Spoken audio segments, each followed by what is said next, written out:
အားလုံးပဲမင်္ဂလာပါရှင်ဒီနေ့မှာတော့ဆယ်ကြီးနှစ်ဝင်းမြင့်ရေးသားထားတဲ့အမေနဲ့အဓာတ်ပုံများဆိုတဲ့ဝတ္ထုတိုလေးကိုဖတ်ပြပေးကြပါမယ်နားဆင်ခံစားပေးကြပါအောင်ရှင်အမေနဲ့ဓာတ်ပုံများနေဝင်းမြင့်အီယာဝရီမြစ်ထဲကလမ်းကြည့်ရရင်မတ်ဆောက်မြတ်မာသောမြစ်ကဘာတွေကိုတွေ့နေရတာလေသည်ရွှေညိုရောင်မြစ်ကဘာသည်အီယာဝရီကိုမြစ်မာသောအရက်မှတ်ငုံကြည့်နေသည်စိမ့်ကြည်သောအီယာဝရီရီဦးသည်မြစ်ကဘာစီသို့ဥတီတိုးဝင်၍ကိုကတင်းကအဝေးစီသို့ဆက်လက်စည်းဝင်သည်မြစ်ကဘာ၏သိရင်ကြောက်မြေလွာသည်အထစ်ထစ်အလွာလာအရရထကလောက်သားတွေပါသောမုံလီသားဖြင့်ကြော့တွဲနေသောမုံတုံးကိုလိဖြတ်ထားသလိုခုံငွေယုံလှပနေသည်မြစ်ရည်သည်ကပယံအောက်ခြေကိုထိဆက်နေခြင်းမရှိမြစ်ကမ်းနဲ့ကဘာအောက်ခြေကြားမှာလူသွားစရာတဲချမ်းလမ်းကလေးရှိသည်ဒီလမ်းကမြစ်နားတိုင်းရွာလေးတွေစီသွားလို့ရသည်တန်တိုင်းဘက်မှခုံမောင်းလာသောမော်တော်သည်မြစ်ကွေ့ကဘာကိုမြင်တွေ့ရလျင်ရေနံချောင်းရောက်တော့မည်ကိုသိနိုင်သည်သို့မဟုတ်ညောင်လာစိတ်ကမ်းရောက်တော့မည်ကိုသိနိုင်သည်ကဘာမြင့်ကြီးတွေနဲ့ရှင်ကမော်တော်သည်ဆက်စိမ်တက်ရင်ဝင်လာတဲ့အခါတိုင်းအမေမွေးရမြေနဲ့ဆက်လင်း၍ခံစားမှုသည်တိုးထိလာရမည်ရေဆက်ဆက်တဲပြင်မော်သို့ထိုးချထားသောကုန်းမော်ကတဆင့်ညောင်လာစိတ်ကမ်းကိုချီချမိသည့်အခါတိုင်းဒီဒေသဒီဝန်းကျင်၏ရနံ့တွေကတိုးဝင်လာတတ်သည်သာညောင်လာစိတ်ကမ်းမှာရေနံချောင်းမျိုးကိုသွားဖို့မြင်းလဲတွေရှိသည်မော်တော်ကားတွေရှိသည်ညောင်လာမှရေနံချောင်းသို့သွားရလမ်းသည်တောင်ကုန်း၊ဂျိုက်ဝမ်၏နံစဉ်ရွှေရောင်မြက်ခင်းများညီညွတ်ရောင်ကြောက်စရစ်မြေများအဝေးမှရေနံမျောစင်များငွေရောင်တန်ကန်များဝါကမိုးအင်္ဂလိပ်များဖြင့်လှပနေတတ်သည်ကျွန်တော်ကဈေးသက်သာသောမော်တော်ကားကိုစီးလိမရှိခရီးသည်တွေကုန်သည်တွေညက်ကပ်နေတာဘာမှခံစားလို့မရတခါတလေမှရောက်ရသောအတီးရည်ဒီမြေအလားတွေကိုလဲငယ်ရိုးပါတက်တာသောငွေကြီးဖြစ်မလဲခြင်းညလဲကိုတယောက်ခင်းကားကသွားလေးရှိသည်အစင်းဒီမှာတွေ့၍ထင်းဆင်းရသောတက်တွေမှာတော့တမော့မော့ရုံးတက်ရသောဒီဒေသ၏ပထူဝင်ကိုအပြည့်အဝခံစားခြင်းလို့ဖြစ်သည်ကာလာနဲ့ရှင်ကအီယာဝရီသည်တခါဖွေးကနေပေါ်လာတတ်သည်အစင်းငွေရီမှာညလဲပြီးတဲ့ကိုမြဲရိုက်ကျင်ကလန့်တန်ကဒီဒေသ၏ဂီတဖြစ်သည်အမေကိုဒီဒေသမှာမွေးသည်နှစ်ပေါင်းများစွာဒီဒေသမှာနေထိုင်ခဲ့သည်အမေကသူမငယ်ဘဝတွေကိုပြန်ပြောလေတိုင်းဒီဒေသ၏ရင်းမြစ်လေးကိုအင်ဂျီတွေအကြောင်းပါရတည်တာအီယာဝတီ BOC အလို့သမားတိုင်ယာရေနံစင်နဲ့ပိုက်လိုင်းများထနောင်းနဲ့တမရန်တွေအကြောင်းပြောရေးမဝနိုင်တနှစ်မှတစ်ခါနှစ်နှစ်မှတစ်ခါကျဲကျဲပါပါရောက်ဖြစ်တော်ဒီနေရာကိုမြင်းလင်းဖြင့်ဖြတ်တန်းရတိုင်းအမေကိုတတိယပါသည်အမေကိုတတိယတိုင်းမပြခဲ့ဘူးသောဓာတ်ပုံများကိုလည်းတတိယပါသည်အထူးသဖြင့်အမေအကြောင်းကတင်မြတ်ဆဆပြောစရာမရှိလားအမေသည်တာမန်ဆင်းရဲသောမိသားစုတစ်ခုမှမွေးဖွားလာသူသာဖြစ်သည်အမေသည်တစ်တောအုပ်ထဲကတာမန်တရက်တရက်သာဖြစ်ပါသည်တရက်တရက်ဆိုပေမဲ့အညာနေထဲမှာရဲရဲပီပီရှိနေတတ်သောထနောင်းရည်လေးနဲ့နိုင်ရှင်ရမည်ခြင်းသည်အမေကိုညောင်လာမှမွေးသည်နောက်တော့နှစ်ပေါင်းများစွာကြာလာသောအခါအဖေအလုပ်ရှိရာရန်ကုန်ကိုပြောင်းလာရသည်အမေဘဝခီးကဒါပဲဖြစ်သည်အမေသည်စကားသိပ်ပြောလာသူမဟုတ်အဖေနဲ့အမူလုံးဝပြောင်းပြန်အချိုးကျသည်အမေ၏ညှို့ညက်သောသားရည်သူဆက်ဝမ်းကျဲသောမျက်လုံးတစ်စုံကျနရသောစိတ်ဓာတ်နှင့်နေ့ရည်လေခြင်းများကိုအမေအမွေအဖြစ်ကျွန်တော်ရရှိပါသည်ကျွန်တော်ပါဝင်မော်လမ9ယောက်ထဲမှာအမေကျွန်တော်ကိုအချစ်ဆုံးဟုထင်ပါသည်အကိုအမတွေကအတိုက်ခွဲသွားကြပြီမင်းအမေနဲ့ပေါင်းရတာဟာမကြပါဘူးကွာစကားကလည်းတဲနေတာပဲကစင်းနေလိုက်တာလည်းလွန်ရောမင်းအမေတည်ရင်ဖြင့်ဥစ္စာဆောင်ဖြစ်မှာကွ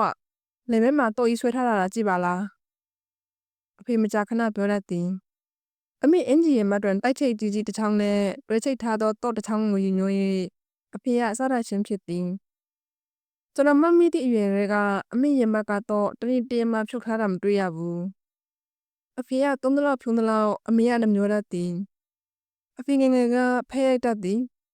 တရက်ကလေးပါလေးလဲတောက်ချင်သည်အမေအမတ်တရပြောပြသောဖြစ်ဖြစ်တစ်ခုကိုကျွန်တော်သတိရနေတတ်သည်ထူနီးကအဖေဖဲဆုံးလာသည်ရက်တွေလည်းမူးလာသည်အမေဆွဲထားသောဆွဲကြိုးနဲ့လက်ကောက်ကိုတောင်းသည်အမေကမပေးတော့အဖေကရိုက်သည်ဆွဲကြိုးနဲ့လက်ကောက်မပေးတော့အမေတစ်တာကိုရန်ရှာလာသည်အမေရဲ့မကကြီးဖြင့်တွေ့ထားသောတော့ကိုထိကျင်လာသည်အမေကသူ့တော့အထိမခံ ဆွဲကြိုးကိုချွတ်မနေတော့ပဲဆွဲဖြတ်လိုက်သည်လက်ကောက်ကိုချွတ်သည်အဖေလက်ထဲထည့်ပေးလိုက်သည်ထိုခါကျမှအဖေငြိမ်သက်သွားတော့သည်အမျောတွန်းလိုသောအမေကရွှေတွေကိုရဲရဲရောပေးလိုက်တော့အဖေပင်အံ့ဩသွားခဲ့သည်ထိုနေ့ကအဖေရွှေတွေဖဲဆန်းပစ်သည်အဖေထွက်သွားတော့မှအမေငိုသည်တဲ့အမေရရွှေတွေဘာဖြစ်လို့ပေးလိုက်တာလဲဗျထိုစဉ်ကကျွန်တော်ကိုမွေးသေးတော့လဲအမေပြောတော့ကျွန်တော်ကနှမျောတတစွာအမေကိုအပြစ်တင်နေခြင်းဖြစ်သည်အဲ့ဒါတွေကသူစားထားတဲ့ပစ္စည်းတွေပဲဟာသူယူသွားခွင့်ရှိတာပဲနောက်လဲအဲ့ဒါလောက်တာပဲလားအမေနင့်ဖေအဲ့ဒီတစ်ခါပဲလောက်တာပါစိတ်ရှိခိုက်သွားသလားတော့မသိပါဘူးဟဲ့နောက်တော့ဖဲမရိုက်တော့ပါဘူးအမေကကျွန်တော်ကိုနေဟုသုံးတတ်ပါသည်အမေကစိတ်ကူးရတဲ့အခါငယ်ဘွားတွေကိုပြောပြတတ်သည်အဖေကတော့အမေကိုစိတ်လိုလဲရစားတတ်သည်ထိုအခါမျိုးတဲ့အမေကပြုံးသည့်ဆူယုံလေးပြုံးကအဖေကိုငေးကြည့်နေတတ်သည်ဤသို့ဖြင့်အဖေနှင့်အမေတို့ချစ်ကီးသည်နှစ်ပေါင်းများစွာတည့်ရခိုင်မြဲခဲ့သည်မင်းအမေကညောင်လာသူကွာညောင်လာပြီကိုစီမှာမွေးတာအဖေကရေနံနဲ့တူထဲမှာဆက်เสียပေါ့ညနေပဲအလုပ်အားတဲ့အချိန်လေးတွေဆိုအဖေကညောင်လာကိုစစ်ပေးကလေးနဲ့လာရတာ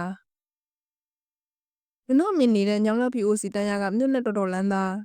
အဖေကသာပိုးရတာပါကွာမင်းအမေကဘဝင်ခက်မြင့်မြင့်ရဲ့အခုတော့အမေလည်းအသက်80ကျော်ပြီအဖေကအမိထက်အသက်2နှစ်ကြီးသည်သားသမီးတွေကအိမ်ခွဲသွားကြပြီအငယ်ဆုံးဖြစ်သောကျွန်တော်သာအိမ်မှာကြံရစ်နေသည်နှစ်ပေါင်းများစွာကြာမြင့်တော့လည်းမပြောင်းလဲတာတစ်ခုရှိသည်အမေရင်ဘတ်မှာတိုက်ချိတ်ကြီးနဲ့တွဲချိတ်ထားသောတော့တစ်ချောင်းထိုနေ့ကအိမ်မှာအမေနဲ့ကျွန်တော်နှစ်ယောက်တည်းပဲရှိသည်ပြီးတော့ထိုနေ့ကမမရရအင်းစီကပရောက်ပင်နေပရောက်ပန်းနေပွင့်နေသည်မိုးဤစစ်ပြေးနဲ့တချို့ဝေဝဲနေသောနေနောင်ဤရတရဖြစ်လေသည်အမေကတတဲ့ဝါကပရောက်စုကင်းကိုငေးကြည့်နေသည်ပြီးတော့မှတစ်ခါမှမဆိုဘူးလူစကားတွေကိုအမေရှိုးသည်ဂျပန်တွေကိုတော်လာတာနှစ်ပေါင်းဘယ်လောက်ကြာပြီလဲသားနှစ်ပေါင်း40ကျော်ပြီအမေနှစ်ပေါင်း40တောင်ကျော်သွားပြီလား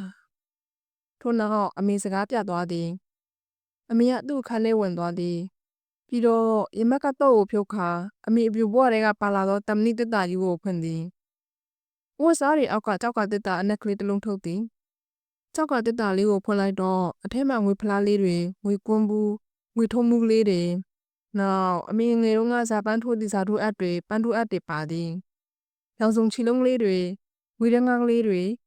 ကျင်းနီပြန်ညိုကလေးတွေနောက်ဂျပန်ငွေစက်ကူတချို့ဒီကြောက်ကတစ်တာအနက်လေးကိုကျွန်တော်တစ်ခါမှမမြင်ဘူးအဖေပဲမြင်ဘူးလိမ့်မည်မထင်တစ်တာကလေးကအလျား8လက်မအနံ9လက်မလောက်ရှိသည်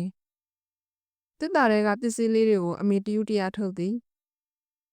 တစ်တာကလေးထဲမှာခင်းထားသောစက်ကူကလေးကိုဖယ်လိုက်တော့ဓာတ်ပုံဟောင်းလေး3ပုံထွက်လာသည်အမေကတပုံအရင်ပြသည်အမျိုးသမီးတရားဤပုံဖြစ်သည်ဆယ်နှစ်အရွယ်မိန်းကလေးတစ်ယောက်နဲ့ရှင်ကမတ်တရနေသည်နောက်မှာတန်းလျားကန်းတွေရက်နေတာနဲ့အဖွားပေါ့အမေကဒေါ်တော့တဲ့အသားဖြူဖြူလေးနဲ့တိတ်လာတာတာရဲ့ရက်နေတဲ့ကောင်မလေးကဘာလို့လဲအမေအဲ့ဒါအမေလေအမေကိုနဲ့သမီးတုန်းကအမေနဲ့ရိုက်ထားတာဓာတ်ပုံလေးကသားမီးနှစ်ယောက်စလုံးဓာတ်ပုံရိုက်ခတ်နေသည်နဲ့မတူကင်မရာကိုအထူးဆန်းလို့ငေးကြည့်နေကြသည့်ပုံမျိုးဖြစ်သည်နောက်ကတန်းလျားကညောင်လာကအမေတို့နေခဲ့တဲ့ BOC တန်းလျားအမေငယ်ငယ်လေးကနေခဲ့တာအမေကနောက်တစ်ပုံလမ်းပေးသည်မင်းမပြူတယောက်ဖြစ်သည်စားသိန်းစားလာတော့မင်းမပြူတယောက်ဖြစ်သည်မင်းစီကိုလက်ထောက်ထားသည်အင်းကြီးလက်တွေကပွားရရောင်နောက်ကပကြီးကားကအဲကန်တခန်းပုံဖြစ်သည်မင်းမပြူကပြုံးနေတော့လဲအသက်မပါလားအဲ့ဒါအမေတငယ်ချင်းများစေအမေရဲ့အချစ်ဆုံးတငယ်ချင်းရလဲအဖြစ်ဆုံးတငယ်ချင်းပေါ့အမေအနွန်တာလဲတဲ့ရိတ်ခံတယ်အဲ့ဒီဓာတ်ပုံကအမေနဲ့သူတနေ့တည်းရိုက်တာရေနံချောင်းကိုတော်ရိုက်တာလေအဖေမသိအောင်ရိုက်တာအပြတ်မိုးချိုးလို့အဖေရိုက်ခံရသေးတယ်အမေကစိတ်ပါလက်ပါပြောနေခြင်းဖြစ်သည်ဝမ်းမတတာရှိနေပုံနဲ့ရသည်တစ်ဆက်ထဲမှာပဲဝမ်းပန်းတနေရှိနေပုံနဲ့ရသည်အခန်းထဲမှာပရဝိနတ်နေရှိနေသည်